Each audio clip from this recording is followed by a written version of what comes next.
ქალები გამოუშვეს ყველა და როდესაც გამოუშვეს ეს ქალები, ჩვენთვის გახდა ძალიან ცუდი ფაქტი ცნობილი.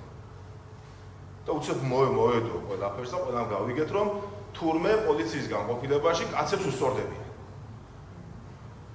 მათ შორის გაილახა მალხაზი ირემაძე, გაილახა თემურ ქათამაძე, იგივე გაფარი იმაზი, პასპორტით. ამან განსაკუთრებული აღშფოთება გამოიწვია. არა ხმას არიგებს, არაფერი არ ხდება, დაპირისპირება არ არის. მე ვდგავარ ჭიშკართან, ჭიშკრის იქით არიან პოლიციელები ცოტა შიგნით და უკან კიდე რამდენიმე ადამიანი დგას. და ვიღაცას ასე აი პირდაპირ ამოღებული მიზანში, პირდაპირ შეცვლიდნენ და ვიღაცას ეცნენ. და მე უკვე ჭყლეტა დაიწყო და თან ახლა ხალხი რა არის, ხო სად მიყავთ, რატომ მიყავთ, ჯერ ხო არაფერი არ ხდება და მეორე ხალხმა იცის რომ შიგნით რო შეყავთ კაცები, იქ კარგად არ ექცევიან ამ კაცებს. ცემენ შიგნით. ეს ყველა მიცის გარეთ. და ვთქვი რა ხდება, რატომ მიყავთ, რაღაც ინსტინქტური ის არის, ჭყლეტა მოაწყვეს, აქაც არაპროფესიონალურად, სრულად, ჭყლეტა მოაწყვეს, იქ ვიღაც ხმები მესმის უკვე. თან როგორ ვარ, იცით, ვცდილობ რომ იქიდან გამოვიდა, პოლიციის უკან დავრჩინე. ვცდილობ რომ რაღაცნაირად გამოვწვრე იქიდან.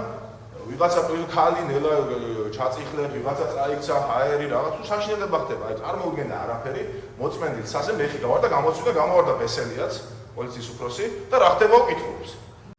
ბათუმის პოლიციის უფროსი გებუაძე, რომელსაც უკვე ანალოგიურად იგივე კითხვას უსვამენ, თან იქ თვალი ან რო ლაპარაკი რო დაიწყო, იქით გავიხედე და თან ერთ-ერთურად ესეთი ფერის თმა აქვს, რომ ამასაც არ უნდა იყოს გამოარჩევი და ძალიან კარგად ჩანდა და რომ მოვიხედე და დავინახე ლაპარაკები და არაფერი ესეთი არ ხდებოდა და ამ იმაში უცებ აი რაღაცა ის მომენტი არის, როცა აი რაღაცა ეს მოხდა, ეს ინციდენტი უცებ კიდე ეცენ და შეიყვანეს მზიამაღლობელ მეორედ.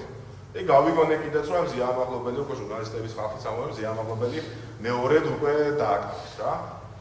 ამის შემდგომ მე წარმოდგენა არ მაქვს და არც მიფიქრია რომ სამართლის და რაღაცა იმაზე რა ქვია მუხლით არის ვინმე დაკავებული. კიდე მგონია რაღაც ადმინისტრაციაზე კიდე რაღაცა კითხვაზე რატო დააკავე და ამის გამო აკავებენ ხალხს.